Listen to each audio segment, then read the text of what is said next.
परम स्नेही मित्रों एवं मेरे प्रिय छात्र छात्राओं, शुभ दिनम। आपका दिन शुभ हो। आज तर्क भाषा के इस सत्र में अति महत्वपूर्ण विषय कारणम पर बात करेंगे। बंधुओं, कारणम को समझने के लिए कि कारण क्या है, करण क्या है, सर्वप्रथम मैं चलता हूँ आपको स्मरण करा दूँ कि 16 पदार्थों में पहला पदार्थ प्रमाण है। उस प्रमाण की परिभाषा की गई थी प्रमाकरणम प्रमाणम, अर्थात प्रमा का करण प्रमाण कहलाता है। इसके पश्चात प्रमा क्या है तो बताया गया था यथार्थ अनुभव प्रमा, यथार्थ अनुभव ही प्रमा है। पिछले वीडियोज में हम इस टॉपिक को पढ़ चुके हैं। यथार्थ अनुभव प्रमा की जब व्याख्या की थी तो इस यथार्थ पद को प्रमा में क्यों रखा गया, मैंने बताया था। इस यथार्थ पद के द्वारा संशय, विपर्य और तर्क का निराकरण किया गया है। यदि प्रमा के लक्षण में यथार्थ पद ना होता तो संशय को, विपर्य को, तर्क को भी प्रमा मानना पड़ता। अतः अतिव्याप्ति दोष से बचने के लिए यथार्थ पद को प्रमा के लक्षण में स्वीकार किया गया। इसी प्रकार अनुभव पद को प्रमा में क्यों रखा गया तो अनुभव पद के द्वारा स्मृति का निराकरण किया गया। यदि अनुभव पद ना होता तो स्मृति को भी प्रमा मानना पड़ता। इसलिए बंधुओं, अनुभव पद को रखने के साथ अतिव्याप्ति दोष से मुक्त हो गया प्रमा का लक्षण, और क्या हुआ, यथार्थ अनुभव प्रमा। ये हम पिछले वीडियो में पढ़ चुके हैं। बंधुओं, अब बात आती है कि प्रमा करणम प्रमाणम में एक प्रमा और एक करण, दो पद यहाँ पर प्रयोग किए गए हैं। प्रमा को आपने समझ लिया, प्रमा क्या होती है। अब प्रश्न ये आता है कि करण क्या है। तो बंधुओं, करण को समझाने के लिए आज की विषय वस्तु को प्रस्तुत कर रहा हूँ। मैंने अभी आपको पूर्व प्रसंग बता दिया, जिससे कि जो लोग बिल्कुल नए हों उनको भी समझ में आ जाए कि हम कहाँ पर हैं। और जो नए लोग हैं उनसे मेरा निवेदन है कि वे लोग चैनल को सब्सक्राइब कर लें और मेरे पिछले सभी वीडियोज़ जो तर्क भाषा से संबंधित हैं उनको देख लें। मैं कई वीडियो तर्क भाषा से संबंधित अपलोड कर चुका हूँ, कृपया आप उन्हें देख सकते हैं। साधक तमम करणम, तो बंधुओं, करण की परिभाषा की गई है तर्क भाषा में साधक तमम करणम। जो साधक है, और कैसा साधक है, अतिशयित साधक है, बहुत अधिक साधक है, बहुत अधिक सहायक है, उसे करण कहते हैं। बंधुओं, अब बहुत अधिक सहायक को यहाँ पर जो पद प्रयोग किया गया है साधक तमम के लिए तर्क भाषा में क्या कहा गया, अतिशयितम साधकम। जो अतिशयित साधक होता है उसे करण कहते हैं। तो बंधुओं, करण क्या है, साधक तमम। साधक तमम का शाब्दिक अर्थ क्या है, अतिशयितम साधकम। अब अतिशयितम साधकम पर और अधिक यदि विवेचन किया जाए तो क्या अर्थ निकलता है। अतिशयितम का तात्पर्य है प्रकृष्टम, साधकम का तात्पर्य है कारणम। तो प्रकृष्टम कारणम यह भाव निकलता है। तो प्रकृष्टम कारणम अर्थात करणम। स्पष्ट हो गया बंधुओं। हम कहाँ पर थे, करण की परिभाषा की गई थी साधक तमम। साधक तमम क्या है, अतिशयितम साधकम। अतिशयितम साधकम क्या है, प्रकृष्टम कारणम। और प्रकृष्टम कारणम किसे कहते हैं, करणम को। तो करणम करणम अर्थात प्रकृष्टम कारणम करणम। तो बंधुओं, यहाँ पर देखिए मैंने यहाँ लिखा है साधकम कारणम पर्यायः। यह पर्यायवाची हैं, समानार्थी शब्द हैं, चाहे आप कारण कह लीजिए चाहे साधक कह लीजिए। तो बंधुओं, करण की इस परिभाषा में कारण प्रकृष्ट कारण को करण कहा गया। तो बंधुओं, अब कारण क्या है इसको हमें समझना चाहिए। तो कारण को समझने के लिए सबसे पहले मैं संक्षिप्त रूप में आपको बताना चाहता हूँ कि कुछ असामान्य कारण होते हैं, कुछ साधारण कारण होते हैं, कुछ असाधारण कारण होते हैं। तो बंधुओं, साधारण और असाधारण कारण क्या होते हैं उनको समझ लीजिए। जैसे ईश्वर है, ईश्वर क्या है? कारण है। ईश्वर कारण है। किसका कारण है? जगत का कारण है, वृक्षादि का कारण है, मनुष्य आदि का कारण है, अन्य जो चेतन अचेतन वस्तुएं पदार्थ हैं सबका कारण कौन है? ईश्वर है। तो जो ईश्वर है बहुत पदार्थों का कारण है, तो यह साधारण कारण हो गया। कैसा कारण हो गया? साधारण कारण हो गया। कहने का तात्पर्य है कि एक कारण जब विविध कार्यों का कारण कहलाता है तो वह साधारण कारण होता है। असाधारण कारण क्या होता है बंधुओं? जैसे तंतु है, धागा तंतु है, तंतु केवल किसका कारण होता है? तो कहते हैं पट का कारण होता है। तंतु पट का कारण होता है, तंतु घट का कारण नहीं होता। अतः तंतु को पट का कारण माना गया है। यहाँ तंतु जो है वह कारण है और पट जो है वह कार्य है, क्योंकि कार्य से सदैव पहले होता है कारण। ऐसे कह सकते हैं, अभी बताएंगे। तो बंधुओं, तंतु पट का कारण है, घट का कारण नहीं है, इसलिए यह कारण हुआ असाधारण कारण। कैसा कारण हुआ? असाधारण कारण कहलाया। अब बंधुओं, ये बताना है कि इस असाधारण कारणों में, ये जो असाधारण कारण होते हैं, इन असाधारण कारणों में जो व्यापार होता है, इन असाधारण कारणों में जो व्यापार होता है वह व्यापार ही कारण कहलाता है। असाधारण कारणों में व्यापार होता है। क्या होता है?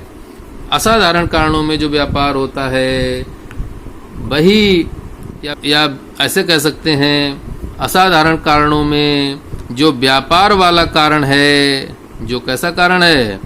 जो व्यापार वाला कारण है वही कारण कहलाता है। क्या कहलाता है? वो कारण कहलाता है। अब आपको ये बताना है कि व्यापार वाला कारण क्या है, अभी बताता हूँ। उससे पहले अभी आपने क्या समझा कि साधारण कारण क्या है और असाधारण कारण क्या है। अब यहाँ पर असाधारण कारण में मैंने आपको बताया कि तंतु कारण है। किसका कारण है? पट का। तंतु किसका कारण है? पट का कारण है। अब बंधुओं, स्पष्ट ये करना है कि व्यापार क्या है, व्यापार क्या है। तो बंधुओं, व्यापार का लक्षण मैं यहाँ पर लिखता हूँ, तज्जन्यः। तज्जन्यः और तज्जन्य जनकः। जनकः व्यापारः। जो व्यापार होता है वह तज्जन्य होता है और तज्जन्य जनकः होता है। इन दोनों बातों को समझने के लिए आपको धैर्य से मेरी सारी बातों को सुनना होगा। बंधुओं, तत् का तात्पर्य जो है वह है कारण। तत् का तात्पर्य क्या है बंधुओं? तत् शब्द से करण शब्द अर्थ लिया गया है। तो ऐसे कह सकते हैं, जो करण से उत्पन्न होता है अर्थात तज्जन्य। जो करण से उत्पन्न होता है, जन्य है अर्थात तज्जन्य। और जो करण अर्थात तत्, और जो करण से उत्पन्न होने वाले का जनक होता है। हम ऐसे कह सकते हैं इस परिभाषा को कि जो करण से उत्पन्न होता है, जो करण से उत्पन्न होता है। तो बंधुओं यहाँ पर देखिए, तंतु कारण अर्थात करण है। तंतु क्या है? कारण अर्थात करण है। तो जो करण से उत्पन्न होता है वह व्यापार है, ऐसे कह सकते हैं। जो करण से उत्पन्न होता है तो एक क्लियर हो गया, तज्जन्य। जो करण से उत्पन्न हुआ तज्जन्य, ठीक है। अब ये कहा गया है करण से उत्पन्न हुए का जो जनक है अर्थात फल, फल का जो जनक है, कार्य या फल का जो जनक है, ये तात्पर्य है इस शब्द से तज्जन्य जनकः, कार्य या फल। तो पट जो है वह हमारा कार्य है, या हम कहें ये हमारा फल है। तो फल अथवा कार्य जो पट है इसका जो जनक है, क्या है? जनक है। तो स्पष्ट हो गया बंधुओं। ऐसे कह सकते हैं तंतु जो करण है उस करण से जो उत्पन्न होता है वह व्यापार होता है, और जो पट अर्थात फल है या कार्य है उसका जो जनक होता है वह व्यापार होता है। तो व्यापार ऐसे कह सकते हैं, व्यापार को सब सरल शब्दों में कहें तो ऐसे कह सकते हैं, व्यापार करण का बेटा होता है और फल अथवा कार्य का बाप होता है। ऐसे समझ लेंगे तो जल्दी समझ में आ जाएगा। तो क्या हुआ? तज्जन्य व्यापारः, और अन्य क्या बात है? तज्जन्य जनकः व्यापारः। तो स्पष्ट हो गया बंधुओं। तज्जन्य से तात्पर्य है जो करण से उत्पन्न है वह व्यापार है। तज्जन्य जनकः से तात्पर्य है कि जो करण से उत्पन्न फल अर्थात कार्य हैं उनका जो जनक अर्थात पिता है वह व्यापार है। तो बंधुओं आपने व्यापार को भी समझ लिया। अभी मैं जब 3 कारणों को पढ़ाऊंगा, उन कारणों को पढ़ाते समय भी अवान्तर व्यापार की बात करूंगा तो वहाँ पर और अधिक समझाया जाएगा। अभी हम फिर वापस चलते हैं कि जो परिभाषा हमने की थी करण की, तर्क भाषा में जो परिभाषा की गई थी करण की, उसकी चर्चा चल रही थी कि जो कारण होता है वह साधारण कारण और असाधारण कारण हमने बताए थे, और ये बताने का प्रयास किया था कि असाधारण कारणों में जो व्यापार वाला कारण होता है वही कारण कहलाता है। इसलिए व्यापार की बात अभी आ गई थी। अब बंधुओं हम चलते हैं कि कारण क्या है। सबसे महत्वपूर्ण जो लक्षण है यहाँ पर तर्क भाषा में कह सकते हैं, कारण एक ऐसा लक्षण है, परीक्षा में बहुत प्रश्न पूछे जाते हैं और मेरे साक्षात्कार में भी कारण का लक्षण पूछा गया था। इस लक्षण को पूछने के पश्चात इसमें बहुत से प्रश्न बनते हैं, चर्चा के विषय बनते हैं। तो इस प्रकार के जो लक्षण होते हैं वो साक्षात्कार में भी सहयोग करते हैं। इसलिए ऐसे लक्षणों को बहुत गहराई से तैयार करना चाहिए, और मैं भी पर्याप्त समय देखते हुए आपको इस लक्षण की व्याख्या समझाऊंगा।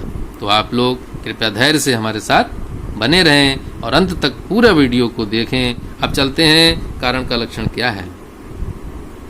यस्य कार्यात् पूर्व भावो नियतो अनन्यथा सिद्धस्य तत् कारणम। बहुत बड़ा लक्षण है। अब यहाँ पर आपसे कहा जाए कि यहाँ लक्षण क्या है और लक्ष्य क्या है, तो लक्ष्य कहेंगे लक्ष्य है कारणम। लक्ष्य क्या है? कारण।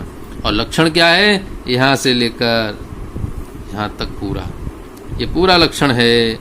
मैं यहाँ पर अभी रेखांकन इत्यादि नहीं करूँगा, क्योंकि ये प्रश्न मुझे अन्य प्रकार से जब मैं आपको आगे भी पढ़ाऊँगा तो ये मेरे काम आएगा। इसलिए मैंने इस लक्षण को अलग से लिख लिया है, उस पर मैं आपको रेखांकन करके समझाता हूँ। यस्य कार्यात् पूर्व भावो, जिसका कार्य से पूर्व में होना नियत हो अर्थात निश्चित हो, जिसका कार्य से पहले होना निश्चित हो और जो अनन्यथा सिद्ध हो, तत्कारणम वह कारण होता है। ये तो इसका शाब्दिक परिभाषा होगी बंधुओं। अब इस परिभाषा को एक बार समझ लीजिए। पहले आपने अभी समझा था क्या? पट है, पट क्या है? कार्य है। और पट का कारण कौन है? तंतु। तंतु क्या है? कारण है। ठीक है, कारण तंतु हो गया, कारण मिट्टी हो गया। कार्य कौन है? तंतु का कार्य है पट, मिट्टी का कार्य है घट। अब यहाँ पर आप समझ सकते हैं, पट से पूर्वभावी कौन है? तंतु। घट से पूर्वभावी कौन है? मिट्टी। पूर्वभावी का तात्पर्य पहले होना। जब भी कार्य उत्पन्न होता है उससे पूर्वभावी होना, पहले रहना कारण का लक्षण में यह बात कही गई है। तो बंधुओं, अभी इतनी बात आपने समझी। यस्य कार्यात् पूर्वभावो, क्या समझा? यस्य कार्यात् पूर्वभावो तत् कारणम। मैंने यहाँ लिख दिया है, यस्य कार्यात् पूर्वभावो तत् कारणम। जिसका कार्य से पहले होना नहीं, पहले जो कार्य से पहले हो वह कारण है। बंधुओं, हम इस लक्षण की परीक्षा कर रहे हैं। आपको ये स्पष्ट कर दूं कि कोई भी लक्षण किया जाएगा, उस लक्षण की परीक्षा की जाएगी कि इस लक्षण में जितने पद प्रयुक्त हुए हैं उचित हैं अथवा नहीं। तो हम परीक्षा कर रहे हैं कि इतने बड़े लक्षण की आवश्यकता क्या है, क्या छोटा लक्षण नहीं किया जा सकता था? तो ये छोटा लक्षण हमने आपके सामने प्रस्तुत किया है, और ऐसा क्यों नहीं किया गया ये भी अभी बताता हूँ। तो यस्य कार्यात् पूर्वभावो, यदि इतना लक्षण किया जाता, क्या इसका अर्थ है? ऐसे कहेंगे, जो कार्य से पहले है वह कारण है। तो बंधुओं, जो कार्य से पहले होता है वह कारण होता है, ऐसा कहने पर क्या दोष आ रहा है वह समझ लीजिए। जैसे पट कार्य है और तंतु कारण है, ठीक है? तो तंतु के साथ तंतु रूप भी रहता है, पूर्वभावी है, और जब हम तंतु से पट बनाते हैं तो बेम आदि यंत्रों की जरूरत पड़ती है। तो बेम आदि पट के कारण हैं, ये भी पहले रहते हैं।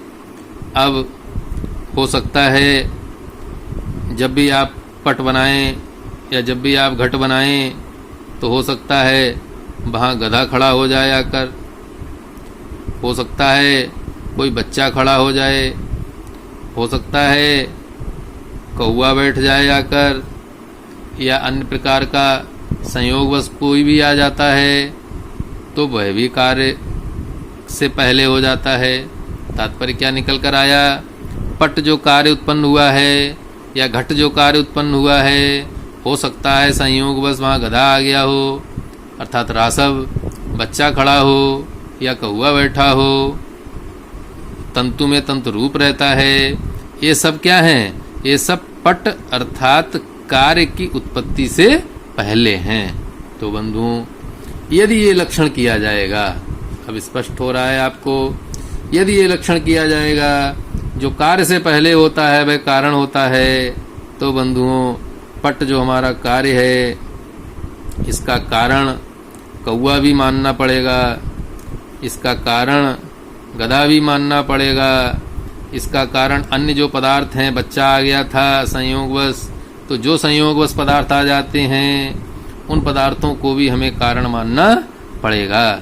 तो हमारा कारण का जो लक्षण है वह दूषित हो जाएगा, अतिव्याप्ति दोष से ग्रसित हो जाएगा, क्योंकि कौवा, गधा, बच्चा ये पट के कारण नहीं होते। तो बंधुओं, इस दोष से बचने के लिए, इसी दोष से बचने के लिए इस लक्षण में पद रखा गया नियत। स्पष्ट हो गया बंधुओं?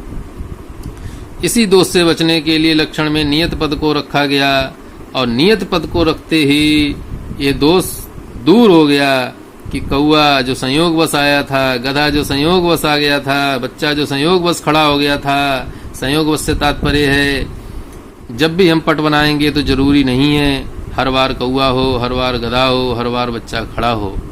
तो इसलिए ये पदार्थ संयोगवश माने जाएंगे, गधा है, बच्चा है आदि, तो संयोगवश माने जाएंगे। इसलिए नियत पद कहा गया। क्या कहा गया? नियत पद रखा गया। और फिर हमने लक्षण ऐसे लिखा, यस्य कार्यात् पूर्वभावो नियतः तत्कारणम। अब मैंने नियत पद को इस लक्षण में शामिल कर लिया बंधुओं। अब ये विचार करते हैं कि इतना लक्षण यदि कर लिया जाता तो भी कारण की परिभाषा हो जाती, तो इतना बड़ा लक्षण करने की आवश्यकता क्या थी? अब उसे समझते हैं।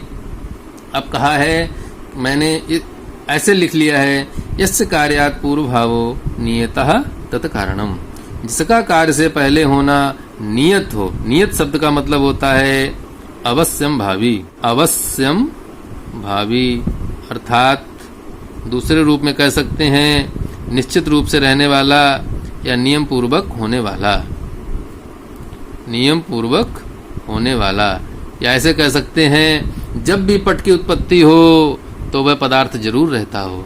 जब भी घट की उत्पत्ति हो तो वह पदार्थ निश्चित रूप से पूर्वभावी होता हो। पूर्वभावी का तात्पर्य है कार्य से पहले होना और नियत का तात्पर्य है निश्चित रूप से होना। अब बंधुओं, यदि हमने नियत पद रख दिया तो ये दोष जो आ रहा था, संयोगवश जो पदार्थ कारण बन रहे थे, उनको बचा दिया गया इस नियत पद के द्वारा। ये सब चर्चा की जाएगी कभी भी साक्षात्कार में, या प्रश्न परीक्षा में पूछा जा सकता है कि नियत को क्यों रखा गया, तो आप कहेंगे अतिव्याप्ति दोष से बचने के लिए। और कौन सा अतिव्याप्ति आदि दोष, तो आप कहेंगे रासव आदि भी कहीं रासव या गर्धव, रासव आदि गर्धव आदि को कहीं पट या घट का कारण ना मानना पड़े, इसलिए कारण के लक्षण में नियत पद को रखा गया। स्पष्ट हो गया बंधुओं। नियत पद रखने से अब बातें आती है बंधुओं कि अनन्यथा सिद्ध पद क्यों रखा गया। ये देखिए यहाँ पर लिखा है अनन्यथा सिद्ध। दो शब्द रखे गए हैं, दो विशेषण हैं, एक नियत और एक अनन्यथा सिद्ध। अब बातें आती है, अभी मैंने आपको यहाँ पर बताया था बंधुओं, देखिए कि पट की उत्पत्ति से पहले तंतु रहता है, निश्चित रूप से रहता है, इसलिए तंतु कारण है, ठीक है। और तंतु रूप भी रहता है, अन्य भी बताए थे। तो यहाँ पर मैंने तंतु रूप इसीलिए बताया था कि पट की उत्पत्ति से पहले तंतु रूप है। तो तंतु रूप, और एक बात आती है कि तंतु रूप नियत भी है। जब जब तंतु होगा तंतु रूप होगा। तो बंधुओं क्या बात आई, अब यहाँ पर मैं तंतु रूप को ले लेता हूँ। किसको ले लेता हूँ? तंतु रूप, क्योंकि नियत पद से तंतु रूप का खंडन नहीं हो रहा है। नियत से इन पदार्थों का तो निदान हो रहा है, लेकिन नियत पद रखते ही तंतु रूप का निदान नहीं हो रहा है, और तंतु रूप को पट का कारण माना जा रहा है, क्योंकि पट से पहले तंतु रूप रहता है और नियत रूप से भी रहता है। तो दोनों बातें पूर्ण हो रही हैं, एक पूर्वभावी होना और एक नियत होना। ये दोनों बातें तंतु रूप के साथ हैं। लेकिन बंधुओं, आपको समझना है कि सिद्धांत कहता है कि तंतु रूप पट रूप का कारण है। स्पष्ट समझ लीजिए। मैं बार बार इसलिए बोल रहा हूँ, यदि आपको कहीं समस्या आए तो आप पुनः अवधान कर सकें। पट रूप का कारण होता है तंतु रूप। अब बंधुओं, तंतु रूप जो कारण है, इसकी जो क्षमता है, इसकी कार्य के उत्पन्न करने की जो सामर्थ्य है, वो पट रूप के प्रति चरितार्थ हो चुकी है। अर्थात तंतु रूप पट रूप का कारण माना जाता है। यदि ये कहेंगे कि तंतु रूप पट रूप के प्रति अनन्यथा सिद्ध है, कोई दोष नहीं है, ठीक है। यदि ये कहेंगे कि तंतु रूप पट के प्रति अनन्यथा सिद्ध है, ये उचित नहीं है। सबसे पहले बंधु, मेरा आपसे निवेदन है कि अनन्यथा सिद्ध शब्द का मतलब समझ लें, है ना। अनन्यथा सिद्ध का तात्पर्य क्या है? तो यहाँ पर देखिए, अनन्यथा सिद्ध को हम दूसरे रूप में लिख सकते हैं। कैसे? अन्यथा सिद्ध ना हो, अन्यथा सिद्ध ना हो, जो अन्यथा सिद्ध ना हो। देखिए बंधुओं, एक उदाहरण मैं समझाता हूँ, लौकिक उदाहरण समझ लीजिए। जैसे आपने दुकान पर कभी चाय पीते हैं, आपने चाय बनवाई या चाय बनाई, और चाय की जो पत्ती होती है, उस पत्ती का प्रयोग आपने किया। अक्सर दुकानों पर ये देखा जाता है, जब आप चाय पीते हैं किसी दुकान पर, तो वो क्या करता है, आप कहेंगे भैया पुरानी पत्ती को हटा दो, नई पत्ती डालना, तो अपने उस भगोने में आप नई पत्ती डलवाते हैं और चाय बनवा के पीते हैं। तो बंधुओं, आपने नई नई पत्ती डलवाई, उस पत्ती को डलवा करके चाय को पिया, तो ऐसी चाय आपने पी जो अनन्यथा सिद्ध थी। कैसी थी? अनन्यथा सिद्ध थी। अब आप देखिए कि कोई और आया, आप चाय पी रहे थे, आप अनन्यथा सिद्ध चाय को पी रहे थे, कोई और ग्राहक आया और उसने कहा भैया चाय बना दो। अब दुकान वाले ने क्या किया, उसी पत्ती में थोड़ा सा दूध और बढ़ाया, आपको चाय दे चुका था, फिर उसने क्या किया, उसी पत्ती का प्रयोग करके और चाय बना दी, उसी पत्ती का प्रयोग करके फिर से चाय बनाई और ग्राहक के लिए दे दी, जो ग्राहक आपके सामने आया था। तो बंधुओं, आप समझ सकते हैं, अब जो वह ग्राहक है जो चाय पी रहा है या पिएगा, वह कौन सी पत्ती की चाय पिएगा? वह उस पत्ती की चाय पिएगा जो अन्यथा सिद्ध है। तात्पर्य, वह पत्ती आपकी चाय के प्रति प्रयुक्त की जा चुकी थी, उस पत्ती का प्रयोग पूर्व में किया जा चुका था, तो वह चूंकि पूर्व में प्रयोग की जा चुकी थी अर्थात वो अन्यथा सिद्ध हो चुकी थी, तो ये ग्राहक अन्यथा सिद्ध चाय को पिएगा। और आप जो चाय पी रहे थे, जो नई पत्ती की चाय डलवा कर आपने पी थी, तो वो थी अनन्यथा सिद्ध, अर्थात उसका प्रयोग पहले नहीं किया गया था। अब बंधुओं, वापस आते हैं। अन्यथा सिद्ध से तात्पर्य समझ गए, दूसरी जगह सिद्ध होना अन्यथा सिद्ध होता है, दूसरी जगह सिद्ध ना होना अनन्यथा सिद्ध होता है। अब आप स्पष्ट समझ गए हैं मैं क्या कहना चाहता हूँ। तंतु रूप जो है पट रूप का कारण होता है, तंतु रूप को पट रूप का कारण माना जाता है, अर्थात ये जो कारण और कार्य है यह अनन्यथा सिद्ध है। क्या है ये? अनन्यथा सिद्ध है। अब यहीं पर यदि हम तंतु रूप को पट का कारण माने, किसका कारण माने? पट का कारण माने कि तंतु रूप पहले रहता है और नियत भी है, तो तंतु रूप भी पट का कारण होगा। ये उचित नहीं है, क्योंकि पट के प्रति तंतु रूप अन्यथा सिद्ध हो चुका है। कैसा हो चुका है? अन्यथा सिद्ध हो चुका है। इसलिए पट के प्रति अन्यथा सिद्ध है, और अन्यथा सिद्ध होने के कारण तंतु रूप को पट का कारण नहीं माना जा सकता। अब आप बंधु समझ गए होंगे कि अनन्यथा सिद्ध पद को लक्षण में इसीलिए रखा गया है, इस अनन्यथा सिद्ध पद को कारण के लक्षण में इसीलिए रखा गया है कि कहीं तंतु रूप को पट का कारण ना माना जाए। तो ऐसे भी कह सकते हैं कि अनन्यथा सिद्ध पद रखने का प्रयोजन क्या है, तो आप कहेंगे तंतु रूप में अतिव्याप्ति दोष जा रहा था, या तंतु रूप को भी पट का कारण मानना पड़ रहा था, अर्थात तंतु रूप आदि जो अन्यथा सिद्ध पदार्थ हैं उनको कारण ना मान लिया जाए, इसलिए कारण के लक्षण में अनन्यता सिद्ध पद को रखा गया। इस प्रकार बंधुओं जो अनन्यथा सिद्ध पद है, इस प्रकार बंधुओं जो अनन्यथा सिद्ध पद है कारण के लक्षण में आवश्यक है। नियत पद क्यों आवश्यक है? क्योंकि रासव आदि को कहीं कारण ना मान लिया जाए। अनन्यथा सिद्ध पद क्यों आवश्यक है? क्योंकि तंतु रूप आदि को कारण ना मान लिया जाए। तो बंधुओं इस लक्षण में यस्य कार्यात् पूर्व भावो नियतो अनन्यता सिद्धस्य तत्कारणम, किसी प्रकार का कोई दोष नहीं है। मैंने स्पष्ट किया आपको कि किसी प्रकार का कोई दोष नहीं है। अब बंधुओं एक बार पुस्तक के भी दर्शन कर लीजिए, जिससे आपको समझने में और अपने आप पढ़ने में आसान रहे। मैंने कहा था करण क्या है, तो तर्क भाषाकार ने लिखा है साधक तमम करणम। जो साधक होता है, अतिशयित साधक होता है, उसे करण कहते हैं। ये मैंने पढ़ाया था। अतिशयितम साधकम, जो अतिशयित साधक होता है उसे साधक तमम कहते हैं, और उसी को प्रकृष्ट कारण कहते हैं। ये मैं पढ़ा चुका था, आपको केवल पुस्तक में दिखा रहा हूँ, जिससे आपको लगे कि मैंने वही पढ़ा है जो कि तर्क भाषाकार ने लिखा है। अब कह रहे हैं साधकम कारणम, शंका कर रहे हैं कि साधक कारण है, पर्यायवाची हैं अर्थात समानार्थी हैं, ये तो जान लिया, लेकिन कारण क्या है ये समझाओ। तो कहते हैं ठीक है, तो कारण की परिभाषा वही आ गई जो मैंने अभी आपको पढ़ाई थी। यस्य कार्यात् पूर्व भावो नियतो अनन्यथा सिद्धस्य तत् कारणम, पढ़ा दिया था आपको भी।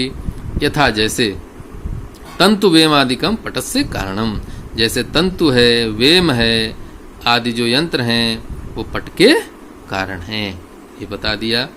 इसके बाद अब बात आई कि नियत और अनन्यता सिद्ध क्यों रखा गया, तो यहाँ पर समझाया गया। देखिए, यद्यपि पट की उत्पत्ति में दैववश संयोगवश आए हुए, तो दैवात आगतस्य दैववश संयोगवश आए हुए रासव आदि गधा आदि पूर्व भावो विद्यते, पूर्व में विद्यमान है, तथापि नासो नियतः, तथापि वह नियत नहीं है।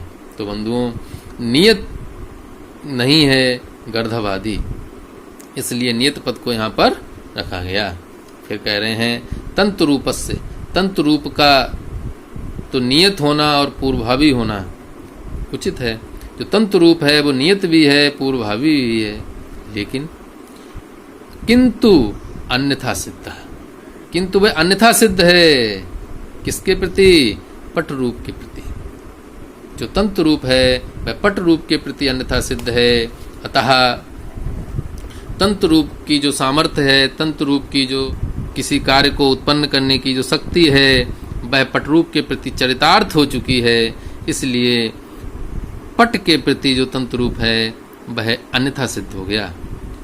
आगे क्या कहते हैं? पटम प्रति अपि कारणत्वे, पट के प्रति कारण मानने से, यदि हम पट के प्रति भी कारण मानेंगे तो कल्पना गौरव दोष होगा। बंधुओं, अभी बताता हूँ, यहाँ पर ये कहना चाह रहे हैं कि यदि हम पट का कारण भी तंतु रूप को मानेंगे तो कल्पना गौरव होगा। ये कल्पना गौरव भी एक दोष है। तो बंधुओं, यदि पट का कारण तंतु रूप को मानेंगे तो, अब यहाँ पर कल्पना गौरव क्या होता है भाई आपको समझा दूं। जब अल्प प्रयास से, अल्प व्याख्या से ही किसी बात को स्पष्ट किया जा सकता हो, किसी तत्व को अल्प अभ्यास से स्पष्ट किया जा सकता हो। यहाँ देखिए, जहाँ अल्प कल्पना ही किसी तथ्य की व्याख्या करने में समर्थ है, वहाँ उससे अधिक कल्पना करना कल्पना गौरव कहलाता है। तात्पर्य क्या है कि जब अल्प कल्पना से ही व्याख्या हो सकती है तो अधिक कल्पना करना कल्पना गौरव होता है। तो यहाँ पर स्पष्ट है कि यदि पट के प्रति तंतु रूप को कारण मानेंगे तो कल्पना गौरव दोष होगा। इस प्रकार बंधुओं, मैंने विशद व्याख्या आपके सामने कर दी। अब आगे क्या यहाँ पर देखिए, तेन अनन्यथा सिद्ध नियत पूर्व भावित्वम कारणत्वम।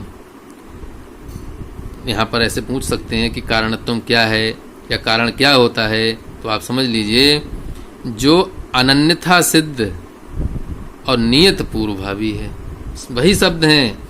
जो अनन्यथा सिद्ध है और नियत पूर्व भावी है वह कारण है।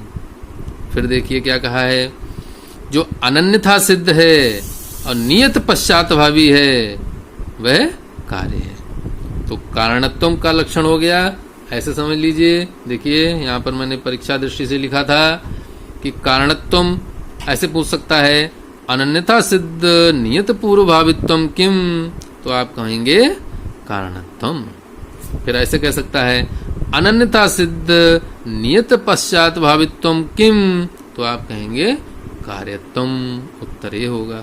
तो यहाँ पर बंधुओं मैंने समझ लिया, मैंने आपको बता दिया कि इस प्रकार से भी प्रश्न आ सकता है। अब आपको कुछ और बताना है, उसको समझ लीजिए।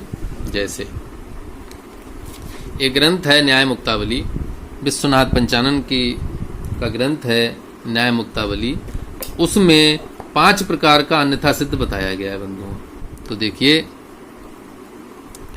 मिट्टी जो है वो घड़े का कारण होती है, ये तो स्पष्ट है। अर्थात पट का कारण तंतु होता है। 2 उदाहरण हो गए, एक हो गया पट का कारण तंतु, एक हो गया घट का कारण मिट्टी। तो यहाँ पर मिट्टी और घट को लेकर बात करते हैं। तो न्याय मुक्तावली में विश्वनाथ पंचानन ने 5 प्रकार का, कितने प्रकार का? 5 प्रकार का क्या माना है? तो आप कहेंगे अन्यथा सिद्ध। अन्यथा सिद्ध जो है वह 5 प्रकार का बताया है। अब 5 प्रकार का अन्यथा सिद्ध मैं आपको इस छोटे से चित्र के माध्यम से समझाता हूं। जितना समय आप देंगे उतना आपको स्पष्ट कर पाऊंगा मैं। देखिए, ये तो इस हरे कलर से जो दिया है तो स्पष्ट है कि मिट्टी कारण हो गई और घड़ा कार्य हो गया। ये तो उपयुक्त है, बिल्कुल ठीक है। अब ये समझना है कि ये जो है अन्य, ये कारण क्यों नहीं है? क्योंकि ये अन्यथा सिद्ध है। क्योंकि ये अन्यथा सिद्ध हैं, इसलिए घट के कारण नहीं माने जा सकते। और मिट्टी जो है वह अनन्यथा सिद्ध है। तो मिट्टी हो गई अनन्यथा सिद्ध और घट का कारण हो गई। अन्य जो पदार्थ हैं वे अन्यथा सिद्ध हैं, इसलिए घट का कारण नहीं है। तो कैसे हैं उनको समझ लीजिए। जिस धर्म के साथ कारण का कार्य के प्रति पूर्व भाव होता है, कारण का कार्य के प्रति पूर्व भाव, कारण का कार्य के प्रति पूर्व भाव है, धर्म के साथ है। किसके साथ है? जिस धर्म के साथ कारण का कार्य के प्रति पूर्व भाव होता है, वह धर्म उस कार्य के प्रति अन्यथा सिद्ध होता है। स्पष्ट हो गया? तो दंडत्व क्या है? धर्म है। दंडत्व एक धर्म है जो दंड में रहता है। तो दंडत्व नाम का जो धर्म है, दंड में रहता है, वह कार्य के प्रति अन्यथा सिद्ध होता है। ठीक है, आगे देखिए, दंड रूप। अब दंड में रूप भी रहता है। तो बंधुओं, इसको हम कैसे समझेंगे? हम ऐसे कह सकते हैं, जब किसी पदार्थ में किसी कार्य के प्रति नियत पूर्वभावित्व का ज्ञान हमें उसके कारण से होता है। कारण कौन है? दंड भी एक कारण है।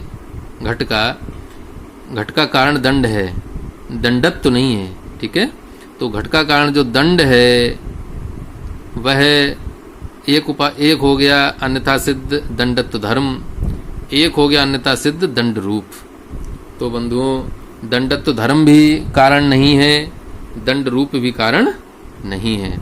इसी प्रकार जब घड़ा बनाया गया होगा तो आकाश भी पूर्वभावी था, नियत भी था, लेकिन वह अनन्यथा सिद्ध नहीं था। कौन? आकाश। क्योंकि आकाश को किसका कारण माना जाता है? आकाश को शब्द का कारण माना जाता है। तो आकाश को शब्द का कारण माना जाता है, तो आकाश जो है घट के प्रति अन्यथा सिद्ध हो गया, इसलिए आकाश अन्यथा सिद्ध हो गया। तो ये हो गया तीसरा अन्यथा सिद्ध। दंड रूप था दूसरा अन्यथा सिद्ध। तो पहला अन्यथा सिद्ध दंडत्व धर्म, दूसरा अन्यथा सिद्ध दंड रूप, तीसरा अन्यथा सिद्ध क्या हो गया? आकाश। अब बात आती है कि घट है, घट को बनाने वाला जो कुंभकार है, कुंभकार का कोई पिता भी रहा होगा, तो पिता भी पूर्वभावी है, पिता नियत भी है। तो बंधुओं, इसे भी अन्यथा सिद्ध के अंतर्गत रखेंगे, वरना कुंभकार का पिता भी घट का कारण माना जाने लगेगा। तो कुंभकार का पिता आदि जो हैं वो भी एक प्रकार से अन्यथा सिद्ध है। तो ये कौन सा प्रकार का हो गया? ये चौथे प्रकार का उदाहरण हो गया। फिर क्या कह रहे हैं कि पंचम प्रकार का जो अन्यथा सिद्ध है वो क्या है? रासवादी। जो तात्पर्य क्या निकल कर आया, इसकी व्याख्या कैसे समझाएंगे? जो नियत पूर्वभावी हो, नियत पूर्वभावी है और अन्यथा सिद्ध है। अब आप ये कहेंगे कि रासव को यहाँ पर क्यों शामिल किया गया? वो तो नियत पद के ही द्वारा इसका समाधान हो गया था। तो पहले यहाँ पर ये समझ लीजिए कि विश्वनाथ पंचानन ने घट के कारण के लिए रासव को अन्यथा सिद्ध माना है। क्यों माना है ऐसे समझ लीजिए। मान लीजिए घट के लिए जो मिट्टी की जरूरत है, तो मिट्टी हो सकता है गर्दभ के द्वारा लाई जाती हो, रासव के द्वारा हो सकता है मिट्टी लाई जाती हो। तो बंधुओं, जब जब घड़ा बनाया जाएगा मिट्टी तो गधे के द्वारा लाई जाएगी। तो इस दृष्टि से अगर विचार करें तो मिट्टी को लाने का कारण तो, या मिट्टी गधे के द्वारा ही लाई जाएगी, तो गधा घट से पूर्वभावी भी है, गधा घट से पूर्व नियत भी है, और गधे को घट का कारण मानना पड़ेगा। तो इस दृष्टि से विचार करें तो विश्वनाथ कहते हैं कि रासव जो है वह घट के प्रति अन्यथा सिद्ध है, ठीक है, नहीं तो रासव को भी घट का कारण मानना पड़ेगा। तो बंधुओं, एक और बात निकल कर आई कि यदि गधा मिट्टी लाता है तो गधे को कारण मानना पड़ेगा। नियत पद के द्वारा गधे का समाधान नहीं किया जा सकता। अब मैं आपको ऐसे समझा दूं, गधा यदि मिट्टी लाएगा, क्योंकि हर घड़े में तो नहीं, कुछ जगह गधे के द्वारा मिट्टी लाई जाती होगी, कुछ स्थानों पर किसी अन्य गाड़ी आदि के द्वारा मिट्टी लाई जाती होगी, बैल आदि के द्वारा भी लाई जा सकती है। तो भिन्न भिन्न स्थानों पर भिन्न भिन्न बातें निकल कर आएंगी। तो कुछ स्थानों पर गर्दभ के द्वारा मिट्टी लाई जा सकती है। तो ऐसी परिस्थितियों में गधा पूर्वभावी भी हो गया और गधा नियत भी हो गया। तो ऐसी परिस्थिति में गधे को मिट्टी का कारण मानना पड़ेगा। तो यहाँ पर अनन्यथा सिद्ध के द्वारा ही इसको निराकरण किया जा सकता है। अनन्यथा सिद्ध के द्वारा ही इसका निराकरण किया जा सकता है, क्योंकि गधा अन्यथा सिद्ध मान लिया जाएगा और मिट्टी का कारण और घड़े का कारण मानने से रुक जाएगा। इसी प्रकार यदि गधा मिट्टी नहीं लाता है, कुछ स्थानों पर घड़ा बनाया गया, वहाँ मिट्टी गधे के द्वारा नहीं लाई गई, वहाँ मिट्टी जो है वो गधे के द्वारा नहीं लाई गई, तो ऐसे स्थानों पर जो गर्दभ है, जो गधा है, वह नियत पद के द्वारा उसका निराकरण हो जाएगा। तो जब गधा मिट्टी नहीं लाएगा, अन्य साधनों से मिट्टी आदि लाई जाएगी, तब नियत पद के द्वारा ही गधे का निराकरण हो जाएगा। और यदि गधा मिट्टी लाएगा तो वह पूर्वभावी भी हो जाएगा, नियत भी हो जाएगा। ऐसी परिस्थितियों में उसे अन्यथा सिद्ध माना जाएगा। अन्यथा सिद्ध मानने पर ही उसका निराकरण होगा। तो बंधुओं, ये आपने विशद व्याख्या समझी गर्दभ से संबंधित। और जो विश्वनाथ पंचानन हैं वो कहते हैं कि पांचों प्रकार के अन्यथा सिद्धों में ये पंचम वाला आवश्यक है। पांचों प्रकार के अन्यथा सिद्धों में ये पंचम वाला ही आवश्यक है, क्योंकि इसी अन्यथा सिद्ध में, इसमें पंचम प्रकार का जो अन्यथा सिद्ध है, इसी अन्यथा सिद्ध में ये चार प्रकार का भी जो अन्यथा सिद्ध है उसका समावेश हो जाता है। ऐसा विश्वनाथ का कथन है कि इसी पंचम वाले में इन चारों का भी समावेश हो जाता है। जब अन्यथा सिद्ध के द्वारा ही, क्या प्रश्न है कि जब अनन्यथा सिद्ध के द्वारा ही कारण के लक्षण को पूर्ण किया जा सकता है, और अनन्यथा सिद्ध से ही गर्दभ आदि का निराकरण भी हो सकता है, तो नियत पद क्यों रखा गया?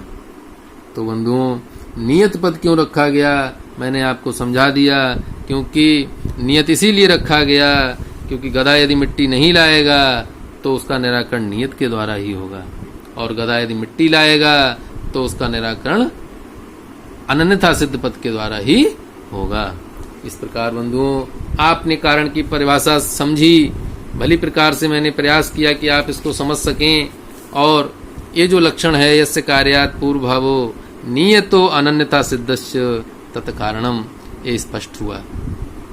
अब मैं अगले वीडियो में आपको मीमांसकों का जो कारण का लक्षण है जिसका खंडन तर्क भाषाकार ने किया है, अगले वीडियो में मैं आपको उस खंडन को बताऊंगा, मीमांसकों की परिभाषा बताऊंगा कि कारण की परिभाषा क्या की है उन्होंने, और तर्क भाषाकार ने कितने अच्छी तरीके से उस कारण के लक्षण को खंडित किया है, स्पष्ट विवेचन के साथ आपके सामने आऊँगा।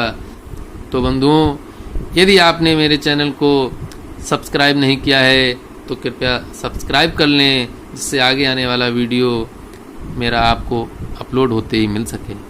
आज के सत्र में इतना ही। धन्यवाद। नमस्ते समम। जय हिंद।